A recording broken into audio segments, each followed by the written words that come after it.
So hello Hazik once again a very good morning to you. Welcome to our science class जिसमें हम लोग देख रहे हैं अपने प्यारे प्यारे भाई वेस्ट वाटर की story.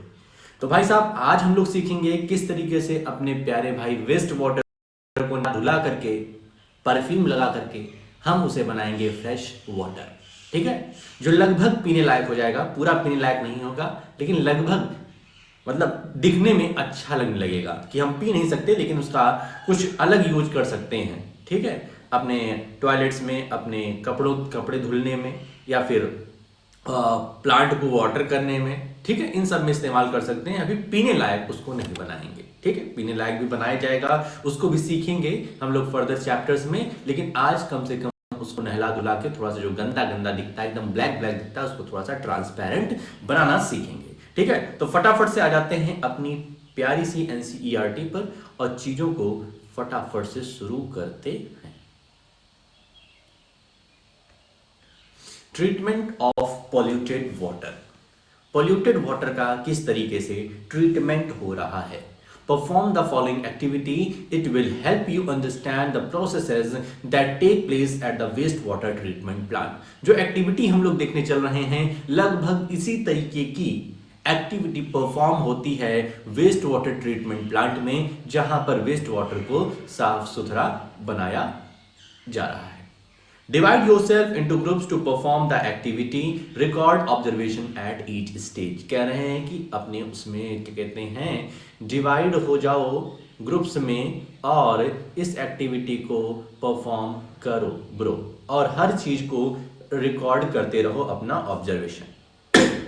Fill a large glass jar 3/4 full of water. Add some dirty organic matter such as grass, pieces or orange peels, a small amount of detergent and a few drops of an ink or any color. कह रहे हैं एक glass लो, glass के 3 part में क्या भर दो, पानी भर दो। ठीक है, पानी भरने के बाद उसमें ऑर्गेनिक मैटर्स डालो। ऑर्गेनिक मैटर्स मतलब जो भी नेचुरल मैटर्स हैं, जैसे वेजिटेबल पील्स, ऑरेंज पील्स, कोई भी फ्रूट का पील्स हो गया। ठीक है, जो भी ऑर्गेनिक, जो भी तुम्हारा नेचुरल मिल रहा है उसको ऑर्गेनिक कहते हैं। ग्रास के पीसेस हो गए हैं। ठीक है, इसके बाद उसमें थोड़ा सा डिटर्जेंट डालो, अपने घरों में होता है जिससे कपड़े साफ किए जाते हैं। उसके बाद कुछ ड्रॉप्स इंक की डाल दो या फिर कोई कलर डाल दो, कोई भी कलर डाल दो। इस तरीके से हमारा एक मिक्सचर तैयार हो जाएगा। Cap the jar, shake it well and let the mixture stand in the sun for 2 days।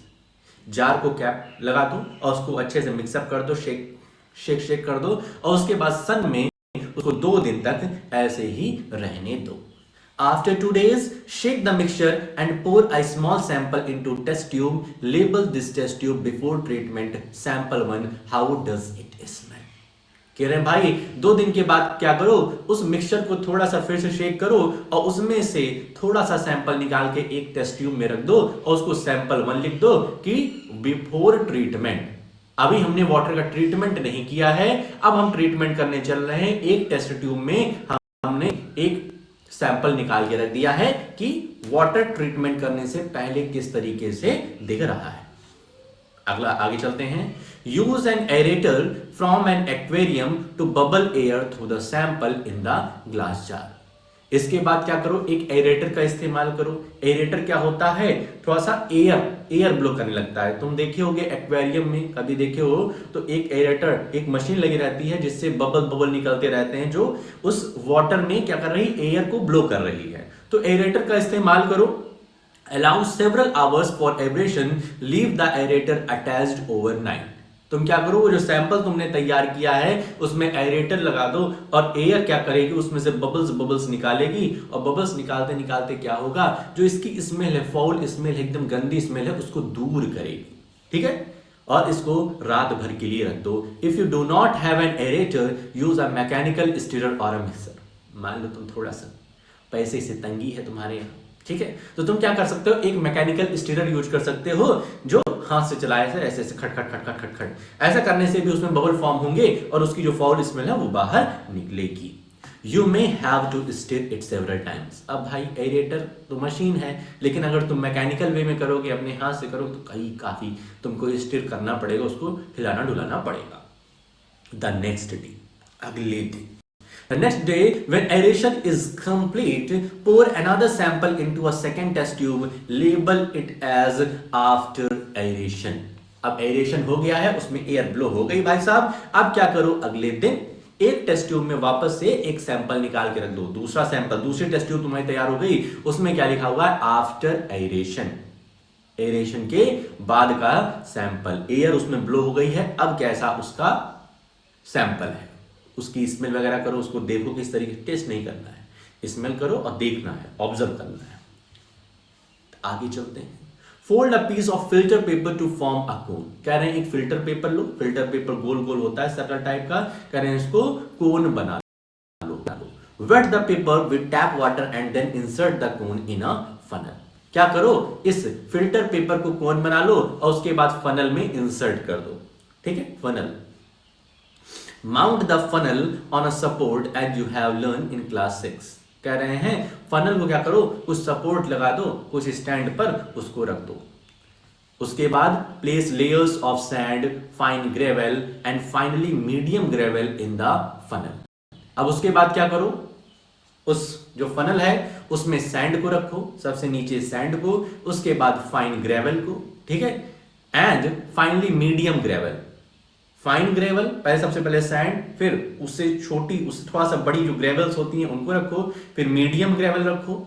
And actual filtration plant does not have filter paper but the sand filter is several metres deep. तो इस तरीके से रखने के बाद सबसे पहले sand, फिर फाइन ग्रेवल जो पतली पतली ग्रेवल्स होती हैं वो, फिर उसके ऊपर मीडियम ग्रेवल्स। और उसके बाद हम क्या करेंगे, उसके बाद हम करेंगे कि जो भी हमारा रिमेनिंग एरेटेड लिक्विड है उसको इसी फिल्टर पेपर से, इसी जो हमारा सिस्टम तैयार हुआ है कि हमने एक फनल लिया है, फनल में फिल्टर पेपर लगाया है, फिल्टर पेपर के अंदर नीचे सैंड रखी है, उसके ऊपर पतली पतली ग्रेवल्स और उसके ऊपर मीडियम ग्रेवल्स। वहां से हम जो एरेटेड वाटर है, जो एरेटेड वाटर है जिसमें एयर हमने पास कराई थी, जो सैंपल हमने तैयार किया था, उसको हम पोर डाउन कर देंगे, उसी में डाल देंगे।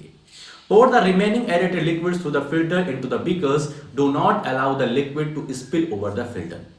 ध्यान देना है कि वो उस फिल्टर पेपर से बाहर पानी ना निकलने पाए, उसी के अंदर से होता हुआ पानी जाए।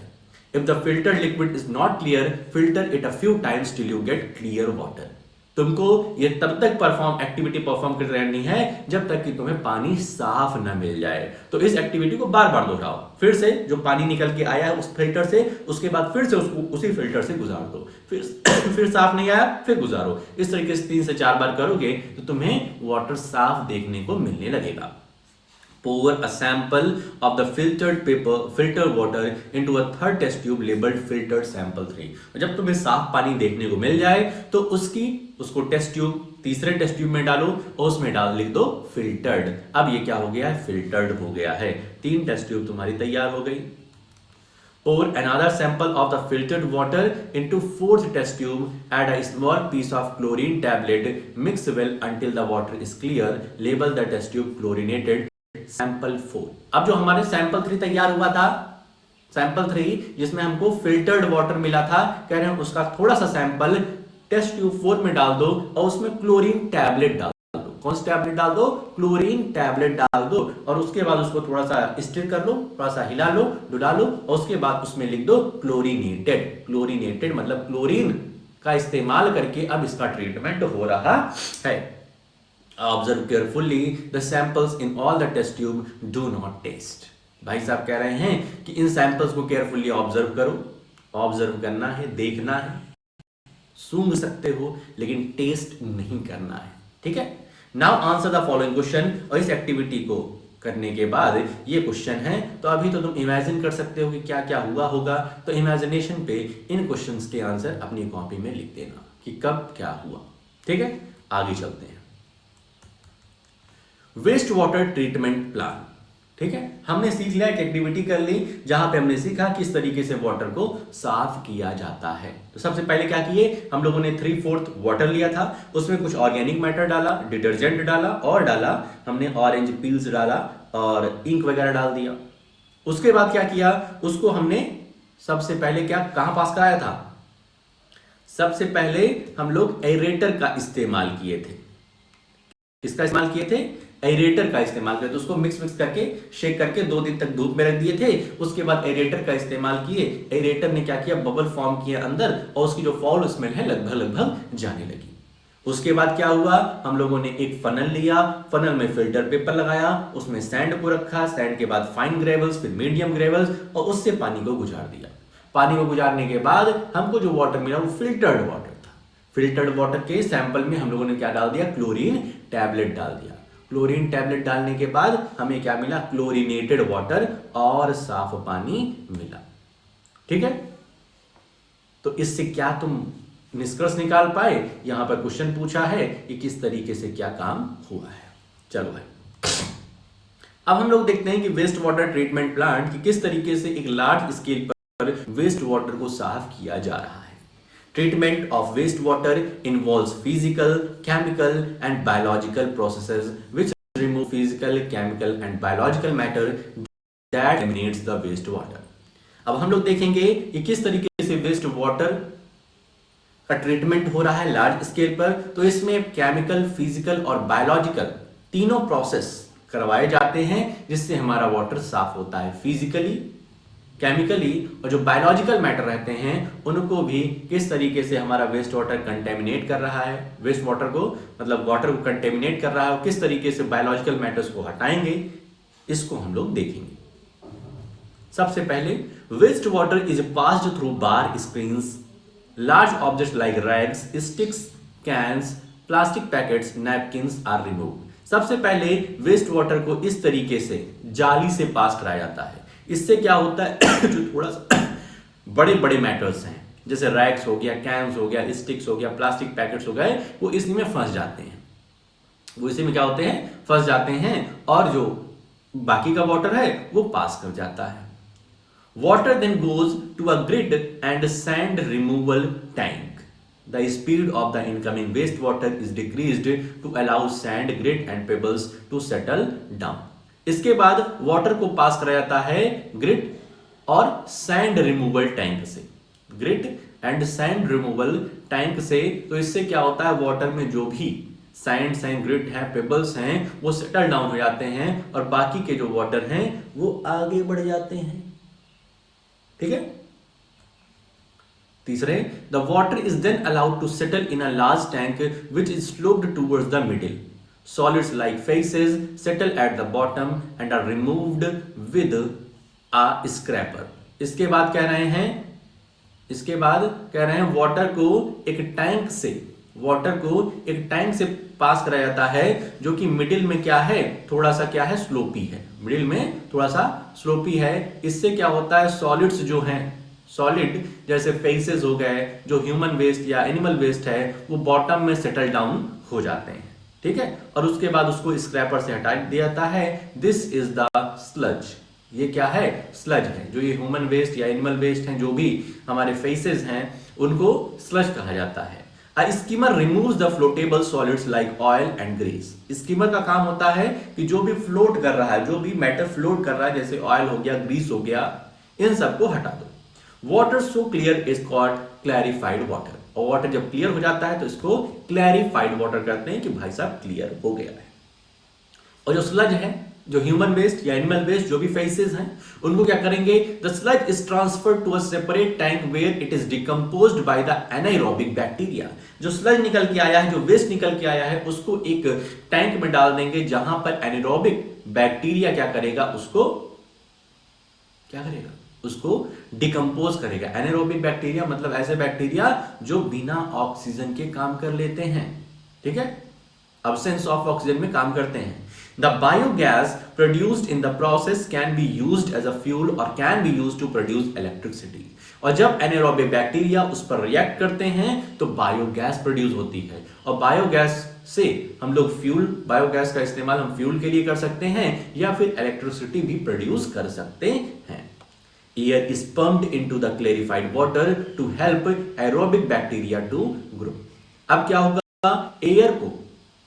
एयर को क्लैरिफाइड वाटर, जो हमने हमारा वाटर क्लियर हुआ है, उसमें से हम लोग एयर को पंप करेंगे। भाई साहब, एयर को पंप क्यों करते हैं, क्योंकि उसकी जो फाउल स्मेल है वो निकलने लगे। अंदर हम बबल्स फॉर्म करते हैं तो अंदर की जो ऑक्सीजन के साथ मिक्स अंदर वाटर में जो एयर है उसके साथ जो मिक्स स्मेल है वो बाहर निकल सके। तो यहाँ पर देखो, यहाँ पे एरेटर का इस्तेमाल कर रहे हैं, पानी में क्या कर रहे हैं, हवा को डाल रहे हैं, जिससे यहाँ पे बबल्स फॉर्म हो रहे हैं और फाउल स्मेल बाहर निकल रही है। Bacteria consume human waste, food waste, soap and other unwanted matter is still remaining in clarified water. ठीक है, जब एयर पंप की जाती है क्लैरिफाइड वाटर में, तो जो एरोबिक बैक्टीरिया हैं जो कि ऑक्सीजन की प्रेजेंस में काम करते हैं, वो क्या करते हैं, जो भी हमारे यहाँ पर बचे हुए वेस्ट वगैरह हैं उनको डिकम्पोज करने का काम करते हैं।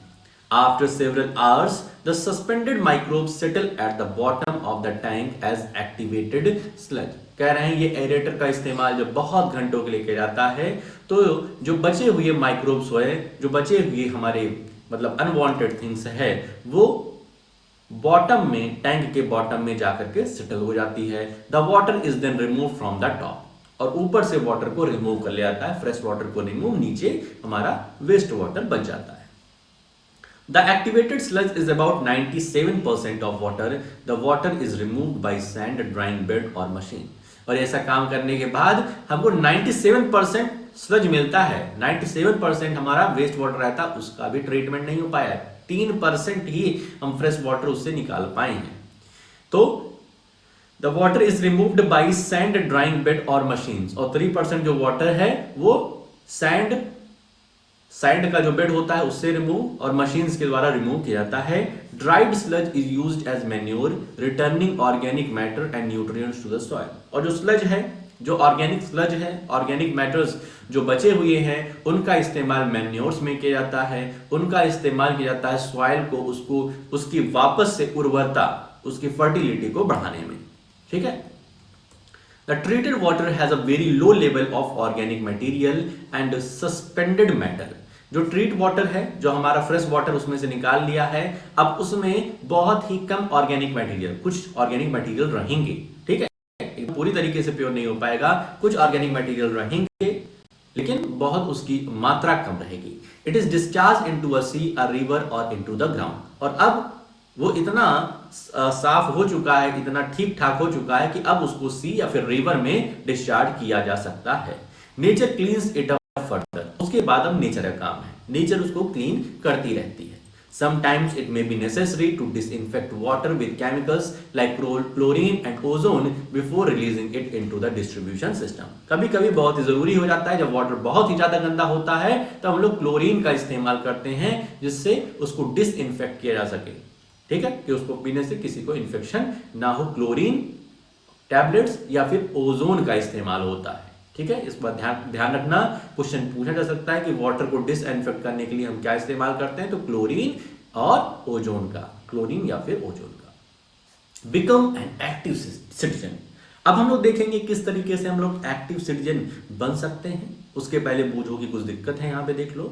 The water in a river is cleaned naturally by processes that are similar to those adopted in wastewater treatment plant. बूझो कह रहा है, ओहो, बूझो कह रहा है, ओहो, वाटर जो रिवर्स होती है वो वाटर को क्लीन कुछ ऐसे ही प्रोसेस से कर रही जो हम प्रोसेस इस्तेमाल कर रहे हैं वेस्ट वाटर ट्रीटमेंट प्लांट में, जो हम अभी तक सीखे कि एरेटर है, ये है, फलाना है। उसी तरीके से तो हमारी रिवर्स अपने वाटर को साफ करती रहती है। तो हम लोगों ने नेचर से ही सीखा है, हम लोगों ने रिवर से ही सीखा कि किस तरीके से वेस्ट वाटर का हम लोग ट्रीटमेंट कर सकते हैं।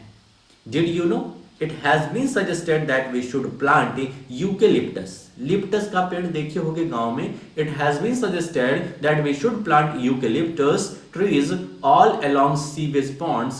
These trees absorb all surplus wastewater rapidly and release pure water vapor into the atmosphere. कह रही है, सजेस्ट किया जाता है कि जहां पर तुम्हारे सीवेज पॉन्ड्स हैं, ऐसे तुम्हारे नदी नाले जहां पर बहुत ही गंदा पानी आता है, वहां यूकेलिप्टस लगा दो। यूकेलिप्टस जो होता है वो वाटर को बहुत तेजी से एब्जॉर्ब करता है। तो कह रहा है कि जितना भी यूकेलिप्टस लगाओगे वो जितना भी वेस्ट वाटर है उसको एब्जॉर्ब कर लेगा अपने पास, और उसके बाद फ्रेश वेपराइजेशन करेगा। जो उसके लीव्स से ट्रांसपिरेशन के प्रोसेस से वाटर निकलेगा वो फ्रेश निकलेगा। तो यूकेलिप्टस एक प्रकार क्या है, हमारे वेस्ट वाटर को ट्रीट कर रहा है, वेस्ट वाटर को प्योर बना रहा है। ठीक है, तो इसलिए यूकेलिप्टस सजेस्ट किया जाता है कि प्लांट करिए आप सीवेज पॉन्ड के पास। अब किस तरीके से हम लोग एक्टिव सिटीजन बन सकते हैं? Waste generation is a natural part of human activity. अब भाई साहब जिंदा हो, इंसान हो तो वेस्ट तो मचाओगे, वेस्ट करोगे ही करोगे, लेकिन but we can limit the type of waste and quantity of waste produce. लेकिन हम चाहे तो लिमिट कर सकते हैं, हम अपने वेस्ट को या वेस्ट की क्वांटिटी को रिड्यूस कर सकते हैं। Often we have been repelled by offensive smell, often we have been repelled by offensive smell. जब नाले से गुजरते हो एकदम नाक बंद करने का मन कर जाता है, अरे यार क्या ही सूंघ लिया, पूरा दिन खराब हो जाता है। The site of open drain is disgusting. जब तुम ओपन ड्रेन देखते हो, एकदम खुला हुआ नाला देखते हो तो बहुत ही झुंझलाहट हो जाती है, अंदर तक उसकी स्मेल पहुंच जाती है और एकदम क्या ही कहा जाए। The situation worsens in the rainy season when the drains start overflowing। और भाई साहब नजारा ही बदल जाता है जब बरसात का मौसम आता है, पूरे के पूरे नदी नाले ओवरफ्लो होने लगते हैं, घरों तक उस नाले का पानी पहुंचने लगता है। We have to wade through the mud pools on the road। और हम लोग को उस गंदे नाले के पानी से होकर गुजरना पड़ता है, अपने पैर उस पर रखने पड़ते हैं। Most unhygienic and unsanitary condition prevail. बहुत ही अनहाइजेनिक कंडीशन आ जाती है, जैसा कि अभी कुछ दिन पहले तुम्हारे घर में भी हुआ था, घर में पूरा नाली का पानी भर गया था, उसके बाद फिर पोंछा ओछा लगा, बहुत सारी चीजें हुई थी, याद है? Flies, mosquitoes and other insects breed in it. जहां भी गंदगी होती है, जहां भी गंदे पानी होते हैं, वहां पे मक्खियां, मच्छर और अलग अलग इंसेक्ट्स क्या करते हैं, ब्रीड करने लगते हैं, अपनी जनरेशन को बढ़ाने लग जाते हैं। You can be an enlightened citizen and approach the municipality or the ग्राम पंचायत। लेकिन एक्टिव सिटीजन होकर के तो म्यूनिसिपैलिटी या फिर ग्राम पंचायत को अप्रोच कर सकते हो। इंसिस्ट दैट ओपन कवर्ड, और उनसे जिद पकड़ो भाई साहब, ये जो ओपन ड्रेन्स हैं इनको कवर्ड करिए। If the sewage of any particular house makes the neighborhood dirty, you should request them to be more considerate about others' health। तुम्हारे नेबर्स में कोई ऐसा है गंदा काम कर रहा है, उसके सीवेज से और बाकी जगह सिस्टम गलत हो रहा है, तो उससे रिक्वेस्ट कर सकते हो भाई साहब तुम्हारी भी तबीयत खराब होगी, हमारी भी तबीयत खराब होगी, तुम्हारे बच्चे बीमार होंगे, हमारे बच्चे बीमार होंगे, ठीक है, इससे अच्छा है कि क्या करो, इसको सुधरवा लो। ऐसे कह के उनसे रिक्वेस्ट करके काम करवा सकते हो। Don't add to the load of WWTP पहली वंडर्स हाउस। अभी पहली या कह रही तुम बताना। तो इस तरीके से हम लोगों ने कवर कर लिया। अब कल बेटर हाउसकीपिंग प्रैक्टिसेस, जो इसका लास्ट टॉपिक है, उसको हम लोग देख लेंगे। तो इस तरीके से अपना ये चैप्टर खत्म हो जाएगा कल, ठीक है। आई होप सो चैप्टर मजेदार लगा होगा, आज का सेगमेंट, आज की क्लास। तो तुम्हारा काम रहेगा, आज की क्लास को अच्छे से देख लिया होगा, वापस से जाओ एनसीईआरटी के पास, एनसीईआरटी के लाइन बाय लाइन रीड करो, कहीं कोई दिक्कत होती है शाम को पूछो, और इंपॉर्टेंट पॉइंट्स अपनी कॉपी में नोट डाउन करो, ठीक है। और जो वो हम लोगों ने वेस्ट वाटर ट्रीटमेंट प्लांट देखा था, एक्टिविटी हम लोगों ने की थी, उसके बाद 4-5 क्वेश्चन है, ठीक है। उस 4-5 क्वेश्चन को पढ़ो और तुमको जो भी प्रोबेबल आंसर नजर में आते हैं उसको अपनी कॉपी में लिख लो। तो आज के लिए अपने इस वीडियो में हम लोग इतना ही रखते हैं, मिलते हैं नेक्स्ट वीडियो में, ओके।